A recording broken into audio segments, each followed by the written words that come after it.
Little Tommy Hine had gotten too nimble for Grandma. She used to pretend to chase him around, but ever since his 4th birthday party, when he had ducked between her legs to get to the present table she was supposed to be guarding, she had stopped pretending. Tommy, now 5, could outmaneuver and outrun her any time he wanted. That's what happens when one body is coming into its own, while another is beginning to pay time's punitive taxes. Alice Hine had done what she could to stay in shape over the years: Pilates, yoga, even a short stint of CrossFit and a boxing camp. She was tough, but an external force, something entirely outside of her control, was wearing her down.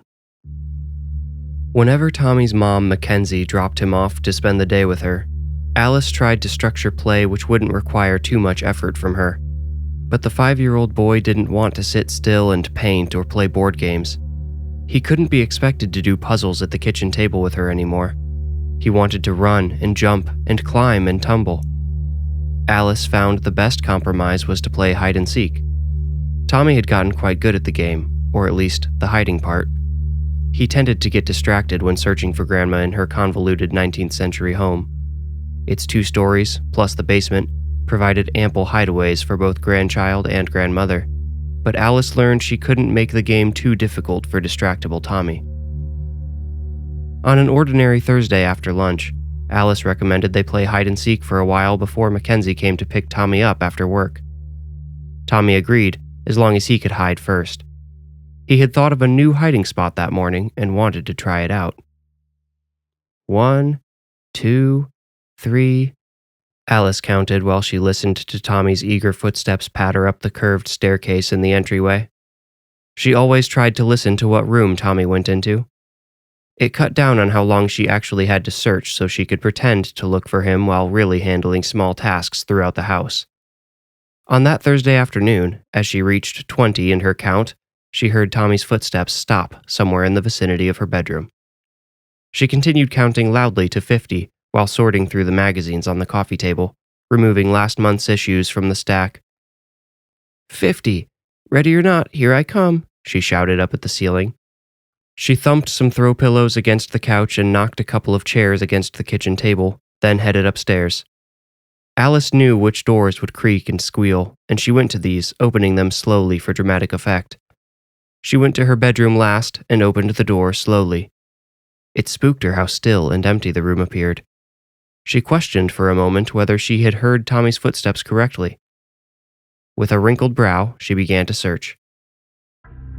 Tommy had hidden in Grandma's closet before, many times, but never in this particular spot. He had noticed early that morning that Grandma had a shelf in her closet, one certainly wide enough for a 5-year-old boy to lay on. She had a few things on the shelf: boxed shoes, a handful of perfume bottles, a few folded sweaters. But Tommy was able to slide all of these items forward and lay behind them. After he positioned himself where he was both comfortable and totally out of sight, he found something else he hadn't seen until he lay down. An old, heavy, deeply weathered key. It had a looping decorative tail that he could fit his fingers through. Time had worn away its shine, but he could tell it had once been gold. The key was actually made of brass, but little Tommy, although good with colors, was no expert in metallurgy. Tommy slipped the gold key into his pocket to play with later. He had no idea what it might open, but he knew it would be something worth exploring. The closet door opened and Tommy watched the top of Alice's head scan the hanging clothes beneath him and stoop into each dark corner of the closet. He thought he had never seen the top of Grandma's head before. She was missing a lot of hair in the back. He could see much of her scalp beneath her thin net of gray roots. Alice backed out of the closet, and Tommy realized she would never find him on her own. Before the door clicked shut, he called out, "Grandma, I'm up here." Her feet shuffled backwards as Alice caught herself. She clutched her chest in feigned distress and said, "Kid, you nearly gave me a heart attack." "That's what everybody says," Tommy complained as he slid down between boxes of heels Alice hadn't so much as glanced at since her husband David had passed on. Anytime she had gone somewhere worthy of heels, David had been at her side. "Well, then you might want to be careful. If everyone's telling you that, you might just give someone a real heart attack someday," Alice chided. She wouldn't admit it to herself, but her heart did feel a little weak. "Can we keep playing?" Tommy asked with both his words and his shining blue eyes. Okay, but no more scares for Grandma. Promise? Promise. The two continued the game, trading back and forth between hiding and seeking. Tommy chose a few of his regular spots to give Alice a break and avoid any heart attacks, but he quickly grew bored of the game and asked if they could do something else. I'll tell you what, Alice said. I'm feeling hungry and I bet you are too. That lunch wasn't as filling as I thought. How about I pop some popcorn and we watch the birds out on the back deck? Oh yeah, sure. Tommy leapt with childish joy. He loved sitting out on Grandma's big deck and watching her battalion of bird feeder sentries. You never knew what would fly down for a snack, and the popcorn would be a delicious bonus. Alice enjoyed making popcorn her own way. She always popped plain kernels on the stove, then applied all the fixings in her own quantities and ratios. While she gave her focus to the snack, Tommy decided to explore with his new key. He had been checking around as he hid throughout the house, and he didn't think the key went to anything on either of the upper floors. He didn't like to go to the basement very much, but it nagged at him. It was almost pulling at the key, as if an invisible thread had been tied to it, and something downstairs was gently tugging at it. Tommy followed the draw down the old narrow steps that led to the dank, stony cellar. He didn't think his grandma liked going into the basement much either. She barely kept anything down there. Even though the basement had ample room for appliances, she did all of her laundry in what might have otherwise been a mudroom. It was a cramped and awkward space for the big washer and dryer. A few large tubs of decorations and memorabilia, and some old coats which hung on hangers along one of the exposed pipes in the ceiling, were all Alice kept in the basement now. There were 2 doors down there. The first was never shut because moisture had caused the frame to swell until the door could no longer close. The space beyond this ever-open door was only the size of a small closet and housed the sump pump. The other door waited beneath the stairs. Tommy had never seen this one opened, something he only realized now as he explored. His grandma had never made any reference to the room downstairs at all. It was to this mystery door that Tommy went as the machine gun sound of popping kernels faded above him. A mossy greenness had begun to crust around the edges of the frame. The door was covered in poorly applied black paint. Dried drips spotted its surface in suspended animation. It smelled different than paint, though. It had a chemical sweetness that seemed oddly familiar to Tommy. He and his mother had been caught up in a construction zone one time where lots of people in bright orange shirts were fixing a road. The door smelled like that. Below a thick layer of the paint stuff, a fat knob protruded. Tommy saw the imprinted image of a keyhole just the right size for the key he had in his pocket. His heart fluttered into his throat with joyous anticipation as he poked at the paint with his finger. It felt rubbery and tore apart under pressure. Tommy slipped the old key into the wizened lock. The solid thunk of the lock seemed to echo across time when the young boy turned it over. The door popped out as if bursting with some immense pressure from inside, tearing at the thick substance that had been painted over it. It only moved a few millimeters, but it was enough to send Tommy running into the corner.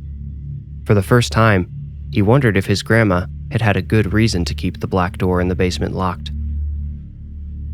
When the door stayed perfectly still for over a minute, little Tommy crept back to it.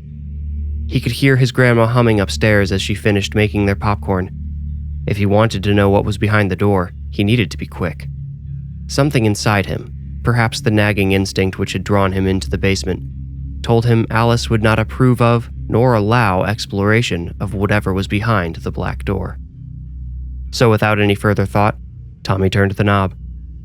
Beneath the layer of oozing black, which sloughed off when the boy twisted, the knob was ice cold. Alice was sprinkling the last pinch of salt on her fresh popcorn when she felt a light breeze around her ankles. She paused to listen for the air conditioner, but found its lulling hum totally absent. The house was entirely still, yet she had surely felt a breeze. She went to the living room to see if perhaps Tommy had opened a window.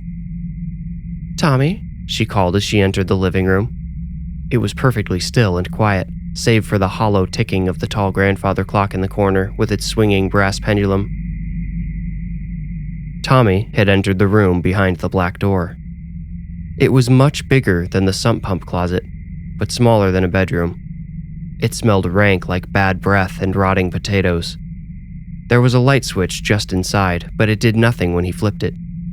Enough light spilled in through the door to illuminate an old school desk in the center of the room. A rectangular object sat atop the desk, drenched in shadows.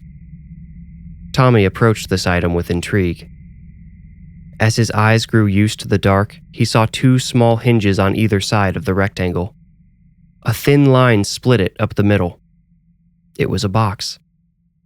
Tommy had seen similar boxes upstairs in his mom's old bedroom. Those boxes displayed dolls. They opened up so you could hang the dolls' clothes on the doors. His mom had 3 of them throughout her room. This box looked bigger and more worn than any of those, though, and it smelled.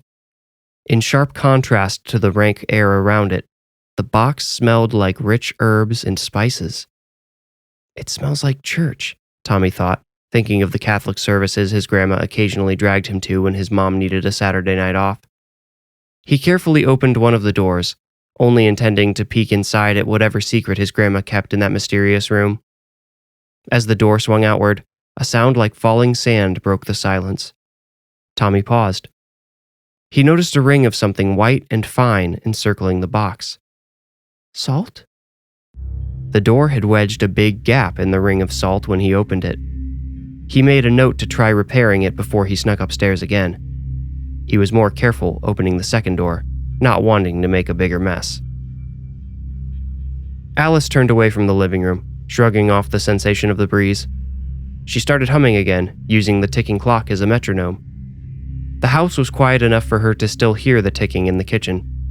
She was well enough used to the old clock that most of the time she just tuned it out. She gathered a couple of bowls from the sink and rubbed them down with a dry towel to avoid getting any tiny droplets on the popcorn.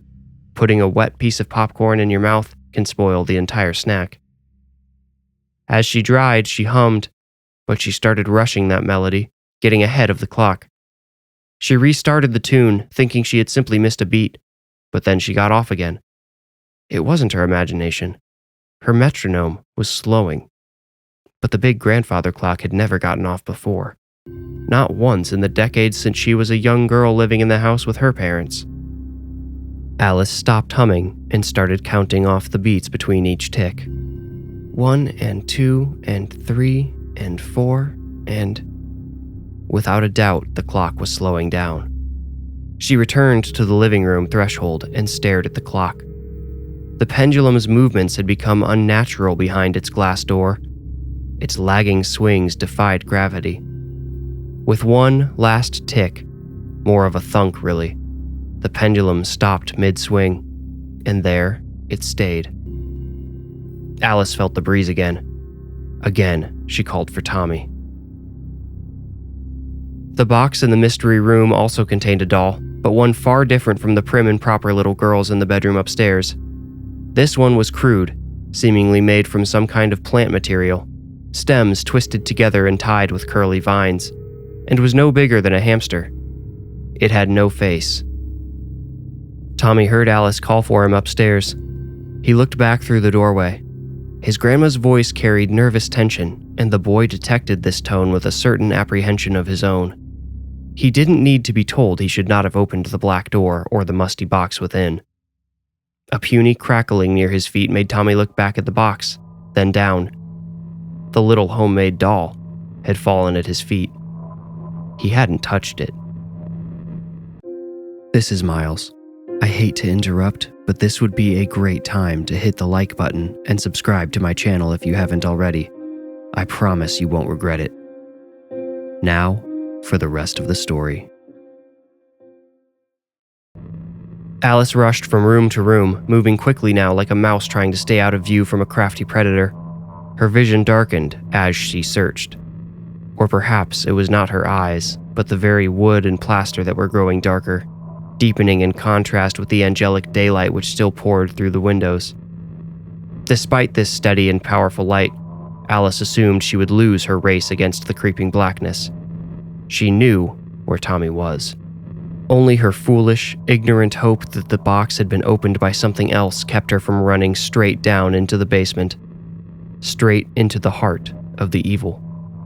But now she stood atop the stairs, looking down. Heart of evil or not, her grandson was down there, and he had no idea what he had just unleashed. "Tommy, if you can hear me, you leave that box alone and come upstairs. You come up right now." "I'm sorry, Grandma," a small voice came from under the stairs. "I'm sorry, I didn't know." Tommy appeared at the base of the stairs, looking sick and scared. Good. If there was ever a time to be scared, this was it. Alice tried her best to offer him a warm yet serious smile. One that said, "The only trouble you're in is the trouble you've caused, child." Tommy responded by charging up the stairs toward safety. Before the boy made it halfway, Alice could tell something was wrong. He was taking too many steps. His little legs moved like pistons, yet for every 3 of his steps, he ascended only 1 stair. This continued until he finally reached the halfway mark. But there, he began to regress. "This is what it does," Alice said aloud, but to herself. "Tommy, you need to run up these stairs. Give it all you got. Run, boy!" And Tommy ran.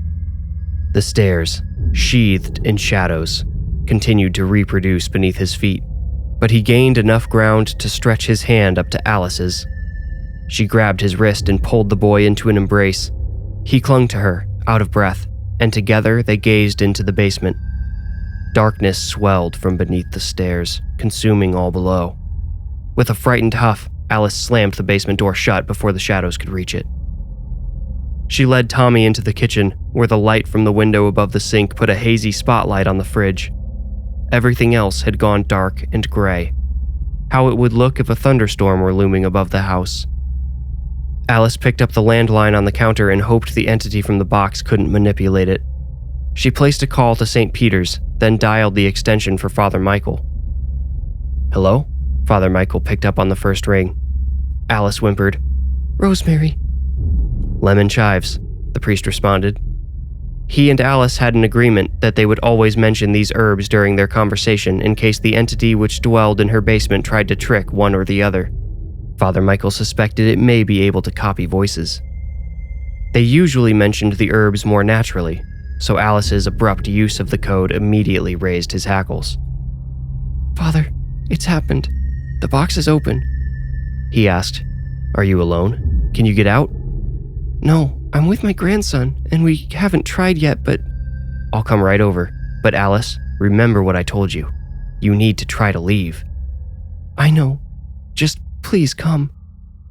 Tommy heard a stifled sob beneath his grandma's steady voice. "I'll hurry."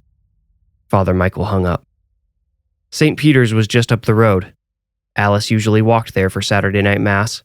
If Father Michael drove, he could easily be at the house in under 5 minutes. But that was still plenty of time for all sorts of horrible things to happen. "Tommy, listen to me," Alice said, stooping to eye level with the boy. "Grandma, I'm scared." "I know. It's good to be scared. It makes you alert, and you need all your senses right now, okay? We need to find a way out." "Can't we just go out the door?" Tommy pointed at the kitchen door, which led out to the backyard. Alice gave it a longing glance. "We can try," she said, "but I don't think it'll work. This thing, the thing that was inside the box, it has a lot of power, Tommy. An awful lot of power." "Why did you keep it down there?" Tommy asked. Alice ignored him. She undid the sliding chain lock at the top of the door, then turned the bolt over. "Get close to me, Tommy. We'll have to be quick." Tommy sidled up to his grandma, and she gripped the doorknob. The floor rumbled beneath their feet. The house shook enough to knock the landline off its station onto the floor. The batteries popped out of the back and rolled away. The air grew noticeably darker. Alice released the doorknob, and the rumbling ceased. The house went still but remained dark. Alice mumbled, "We've angered it." "Grandma," Tommy whispered, "who did you call?" A priest who's familiar with what I had in the basement. He's been coming here once a month to bless the house ever since your granddad passed on." "Well, if we can't open the doors, how is he going to get in?" Tommy asked. Alice didn't answer. She had no answer to give. In truth, the monthly blessings had only been a customary precaution. Father Michael had been perfectly honest about how much of an effect he thought he could have on the cursed box. He told Alice the thing in the box operated under a different set of rules. It wasn't governed by the laws of Christianity. It recognized no God above itself. "You might think of it as a demon," Father Michael had said. "It's similar, maybe even related, but its origins are not in hell. I call it a spirit or entity only because we have no better word in our language." This made no sense to Alice, and Father Michael made no attempt to explain further. He only told Alice that she needed to keep the box closed and contained at all times. He feared the power of the church would not be enough to contain the entity within should it escape. And now that it had, Alice was terrified Father Michael might be right. She kept crucifixes on the walls in every room, but not one of them had been touched. The being in her home didn't care enough about them to disrespect them. Alice and Tommy were searching for the phone batteries when Father Michael knocked on the front door. Alice grabbed Tommy by the arm and nearly dragged him into the entryway. She positioned him right where the door would swing open. "If this actually opens, I want you to run straight out. Understand? Straight out." Tommy nodded. He readied himself to run. Alice turned the knob and choked back a relieved sob when the latch clicked. She pulled, and the door opened. Tommy shoved himself through. Father Michael caught Tommy's arm, reacting instantly. He pulled the boy out, but something much stronger pulled him back inside. Father Michael, unable or unwilling to let go of the child, was yanked inside with him. He hit his forehead on the door and just barely pulled his feet inside in time to keep them. Alice screamed, "No!" as the front door slammed shut with another miniature earthquake. Tommy cried hysterically into the floor, holding his shoulder. Father Michael explored the dark house with his eyes, which widened with each passing second. Before Tommy stood, the priest ushered the boy close and examined his t-shirt. Something had torn the shirt at the neck, and a red mark formed where the fabric had rubbed Tommy's skin raw. "It's growing physical," Father Michael told Alice. "We have to act now before it gets out of control." Tommy said, "I opened the box downstairs. I know I shouldn't have. Can we close it?" "Yes and no," the priest replied. To Alice, he said, "We need to contain it again. It will fill the space available to it, whether that's a box, a room, or a house. It has full dominion over your home right now. It's just gathering its strength. Being cooped up for years must have drained it." "You learned all of this from the church library?" Alice asked. "Among other sources," Father Michael said. "Like I've said, the power of the church won't hold this thing.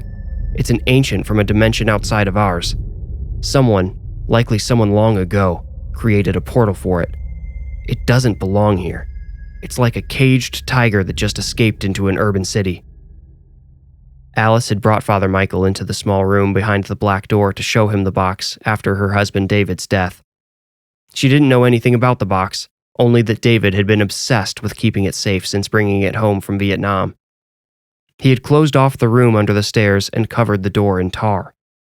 Alice had protested this, as that room had once been useful storage space.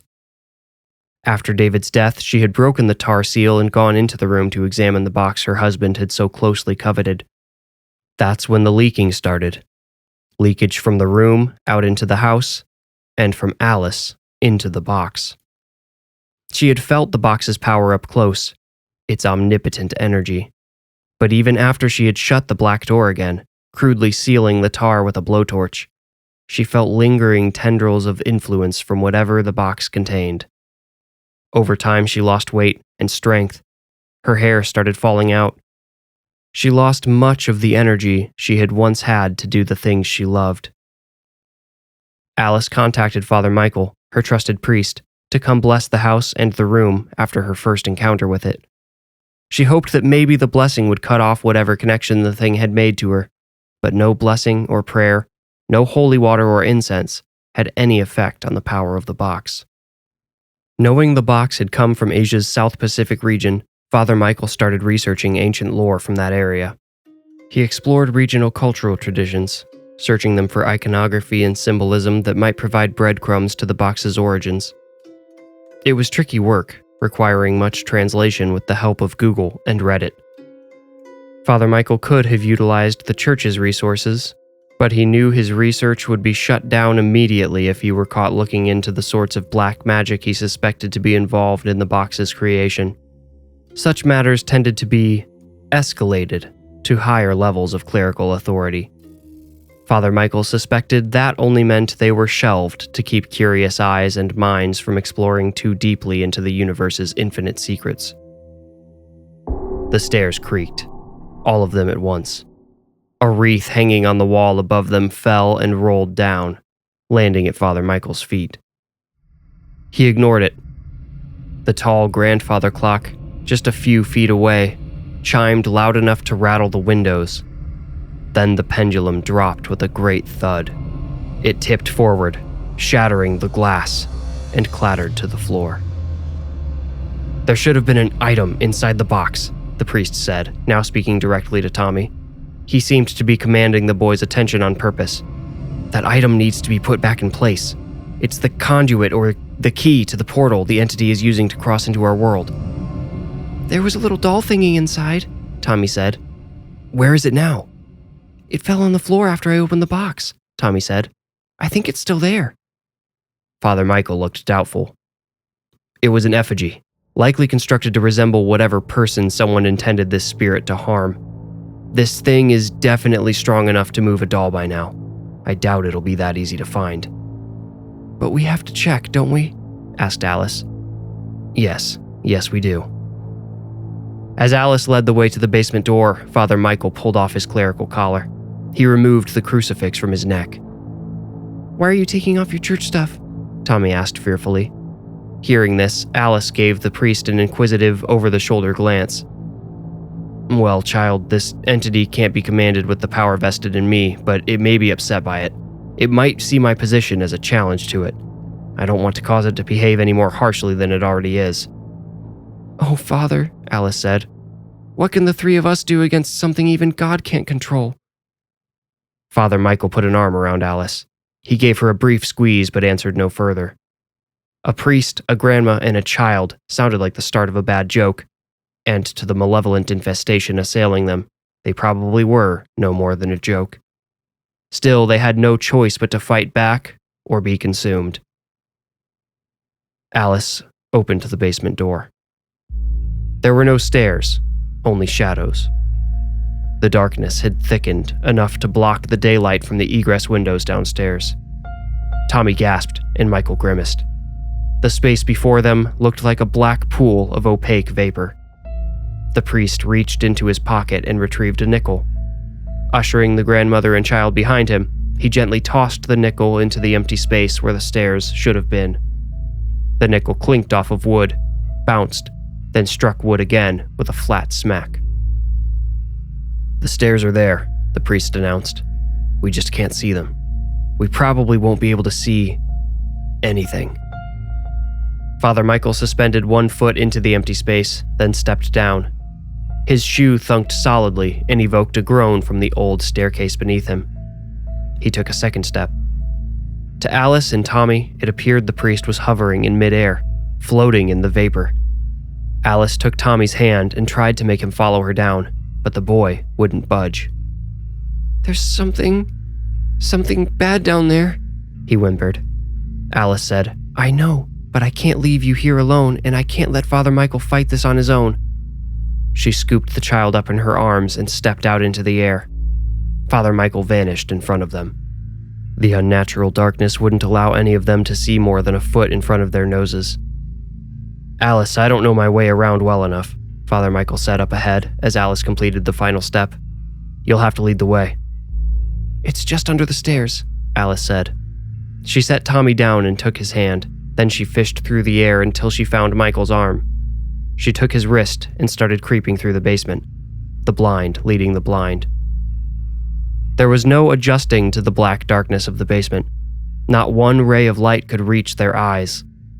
Alice operated entirely on muscle memory, praying that nothing had been moved to obstruct their path, praying even more that nothing was waiting for them in the impressive shadows.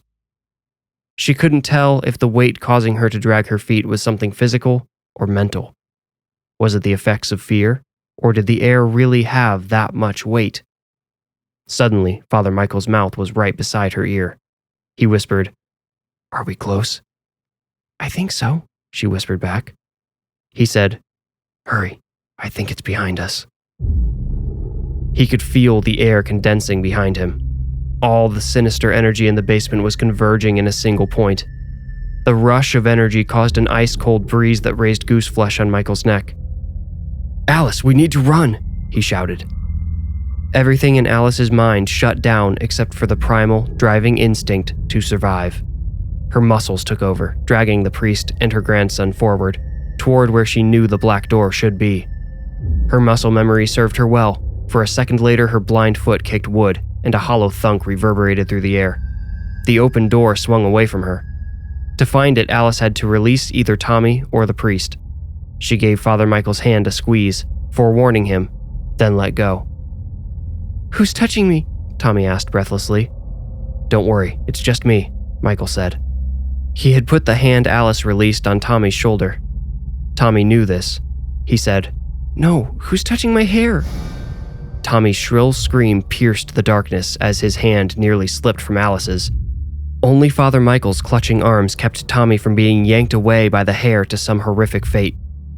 As Michael struggled to keep the boy close, he felt both of Alice's hands wrap around Tommy as well. "No, Alice, the door! Find the door!" Michael screamed.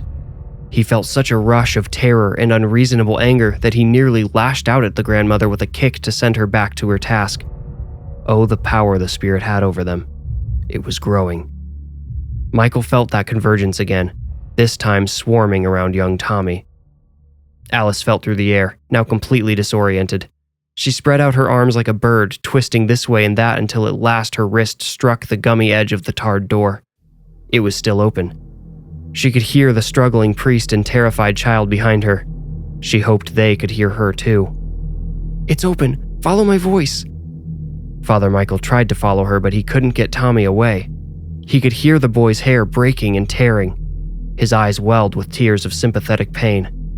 He slid one of his arms up Tommy's back, his neck, until his own hand found Tommy's hair. He ran his fingers across the boy's head until he found something so cold it burned. Tendrils of ice were twisted into Tommy's locks. Michael forced his fingers under them, fighting the frigid pain. He wedged his hand under the thing's grip, then used his wrist as a lever until he could finally pull Tommy free. He stumbled, still holding the boy close, in the direction of Alice's calling voice. Alice waited until she felt Father Michael and Tommy brush past her to slam the door shut and lock it. Tommy had devolved into inconsolable hysterics. He wasn't even crying, so much as gasping wetly for air he didn't seem able to hold. Father Michael could feel his small chest spasming against his own. He feared if the boy couldn't calm down quickly, he might go into shock or even cardiac arrest. Tommy, can you hear me? Where's the doll? We need to find the effigy," Michael said, hoping to redirect the child's attention. "I want Mom," Tommy cried. "Your mom will be here soon, Tommy. We have to get rid of this thing before she comes," Alice said. She had only said this for Tommy's benefit, but it was true. She wasn't sure of the time, but she did think Mackenzie would likely come to the house soon. And then what? Had this darkness spread upstairs yet? Would it pull her daughter in too? "Alice, stay with Tommy. I'll look for the effigy," Michael said. "I doubt there's anything stopping that thing from just materializing in here with us. It's playing with us, stirring up energy it can sap from us." As if hearing him, the fist that had grabbed Tommy's hair pounded the door. Alice took Michael's place by Tommy's side. The door boomed again. This time, the wood popped in protest. "Tommy, where did the doll fall?" Michael asked desperately. He was on all fours, feeling around but unsure of exactly what he was searching for or where. "It's..." Tommy was cut off by the metallic clunk of the lock sliding back. "No!" Alice screamed. She abandoned her grandson to hold the door. She felt blindly until she found the knob, then the latch below it, and twisted the little lever back into place. Even with her hand holding the lock, the powerful thing on the other side forced it open again. Tommy felt sick when he realized he had left the key in the lock when he had first opened the door. "No!" Alice grunted. straining against the thing's strength to close the lock again. Tommy, terrified but also feeling guilty and determined, joined Father Michael in searching for the effigy. He located the old desk. The little doll should have been right where he was crawling, but it wasn't. He felt under the desk but still found nothing. The lock slid, and Alice fought to turn it back. The metal grew cold beneath her fingers. It numbed them, making her realize she would soon lose her valiant battle. Before admitting defeat, she forced the lock closed one last time. "It's gonna get in," she panted. Alice wasn't sure if she'd spoken aloud, but Father Michael heard her and doubled his already valorous efforts. The doll. They needed the doll. It was the epicenter of the entity's power. It was the conduit between the other dimension and their own, a portal to a godless universe. "Wait," Father Michael cried, dismayed at his own realization. "It's not here," he said. "The thing out there is confined to the largest available space. If the effigy was in here, it couldn't exist beyond that closed door. We have to let it in." "How do you know?" Alice asked. I don't. At least not for sure. But if everything I studied is correct..." "Don't let it in, Grandma," Tommy begged. He tried harder than ever to find the little doll in the dark. The lock slid open. Alice let it go. She retracted her frozen fingers and backed away, reaching behind herself to find Tommy. She wanted to clutch him tightly, possibly for the last time. The door burst open, but none of them could see what came in. Father Michael had steeled himself for this moment, knowing he had to go toward that which threatened them. It was something he could never ask the grandmother or child to do. He lunged toward the sound of the door slamming against the wall. He found himself in a tornado of piercing wind. It pushed and pulled at him simultaneously, stalling his momentum and freezing him in place. The entity was gaining power, pulling itself through the portal. It garnered energy from their world and sent it back to itself, preparing to come through in its full, terrible glory. Father Michael pushed one hand through the frigid winds. His bones ached with cold.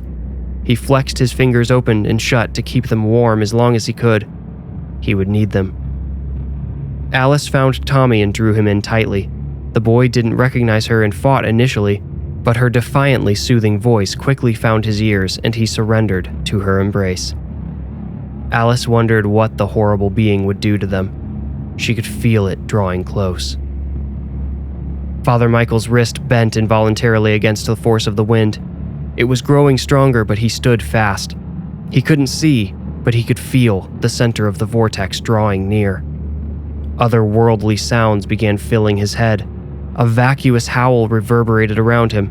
The swirling cloud of energy felt more powerful than any storm he had ever experienced. With gargantuan effort, Michael took one step forward, buying inches for his frozen hand. He felt it. He finally felt it. The brittle hardness of a small figure at his fingertips. The effigy. The portal. His aching fingers closed around the tiny doll, nearly crushing it with his numb joints. Michael screamed as he tugged at the effigy, bending the power which flowed freely into it and out of it, and disrupting the evil winds. His pull created a pocket of air which allowed him to breathe deeply. He pivoted on his heels and began towing the suspended effigy into the small room. Tommy levitated in Alice's arms. She struggled to keep him from being torn away. She shifted so her weight covered her grandchild and pushed him down to the floor. Ordinarily, she would have been worried about suffocating the boy, but the entity's powerful vortex made her feel light as a feather. Father Michael pulled the effigy to the center of the room until he bumped into the desk. He reached his free hand out to feel for the ancient box, the wood blessed by some magic of history long forgotten. The tips of his fingers finally found the primeval prison, and with agonizing effort, he forced the effigy inside it. He closed one door, then reached across himself for the other. With heart-stopping apprehension, he released the effigy only long enough to slam the second door shut. The box tipped over and fell flat on the desk. Father Michael threw his body over the two bulging doors, ensuring they would remain shut. Instantly, the howling winds died. All three of their heads stopped throbbing against the immense pressure the entity had forced upon them. The shadows lingered, but cleared like the smoke of a doused bonfire. Only Father Michael could feel its strength as the evil being pressed outward against the box, but whatever magic had been used to seal the box contained its power. The priest stood, clutching the large box to his chest, keeping the doors tight against his ribs. Without a word to Alice or Tommy, he ran up the stairs, which were now perfectly visible. Alice followed him, opening the front door for him to escape. Mackenzie had been on the patio, about to ring the doorbell, before the uncollared priest rushed past her. Now she gaped after him, confused and fearful. This was the most dangerous part. Once the box was outside the house, the entity, if released from the box, could go anywhere in the wide world. Father Michael ran straight to his car. Alice followed him, then passed him in a sprint. She too had realized the immense risk. She opened the car door, and Father Michael fell into the driver's seat. Alice ran around to the front of the vehicle and slid into the passenger seat beside him. Tommy found his mother on the porch and threw his arms around her. He sobbed, muttering inaudibly against her shoulder, while Mackenzie watched her mother take the box from the priest in the car, parked beside her own. With me, Father Michael, Alice rode out to a remote location. She had kept that cursed thing in her basement long enough, and now needed no convincing to be rid of it. She had selflessly volunteered to keep the box after her husband's death, after we uncovered its true origins. But after the danger it posed to her family, her grandchild, she could bear the burden no longer. We buried that box deep in the ground, somewhere neither of us believe anyone will find it. I still hike out to it occasionally to make sure it remains undisturbed. The trees and plants around that area have all started to die. Many of them failed to grow any leaves after the first winter. But rest assured, the box remains undisturbed. Tommy seems to be recovering from the traumatic ordeal. He's been joining his grandmother at church more often. I believe praying to a higher power is helping him. He knows better than most the powers that lurk beyond human comprehension. In time, I will train him. I'll show him the place where nothing grows, the place where I, with his grandmother, planted the box that once stood behind the black door. As my body grows weak and my hair falls out, I will rely on him more and more to keep our world, our universe, our dimension from being consumed. I pray that God saw the thing which we humans were blinded by. I pray that he studied its attack, its power. I pray that he is preparing his army of angels to keep guard over the world, should that dead ground break open one day.